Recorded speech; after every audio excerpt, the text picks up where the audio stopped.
কই যাস? তার গু আনতে বলতেছে, পরে নাকি খাওয়াবে। কোনো থেরাপি লাগবে না, আমি শিওর শালায় ভং ধরছে। একটু গুম খাওয়াই দেই, কথা বরবর করে কয়ে দিব। কিছু লাগবে না। কাল সকালের ভিতরে 14 গোষ্ঠীর খবর বের হয়ে যাবে।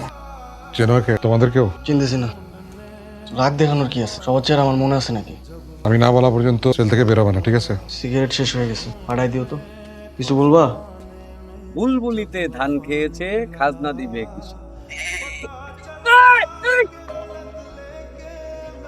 ওরা কি ওর গায়ে হাত দিতে চাইতেছে না, সবাই ভয় পাচ্ছে। কেন? আমি মারতে পারবো না, চাকরি গোয়া মারা যায় যাক, আগে জান বাঁচাই না ফরজ।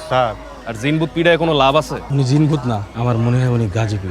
ডিবলকের এই গাছটা দেখোস না, ওইটা ওনার মাজার। দাগে আসামি ছিলেন, জেলেই মারা গেছিল। মুরিদিনের লাশ বাইরে দেয় না, ওইখানে মারা দিচ্ছে। তোর মিয়া মরা মানুষ ফিরে আসবো কেমনি? তাহলে তুই ক, ওই লোকটা কে? এই ছেলে ঢুকছে কেমনে? আপনারা কালকে কইলেন হ্যাঁ জিনবু, আজকে আবার হ্যাঁ জ্যান্ত বানায় ফেলাইতেছেন, কেমন না?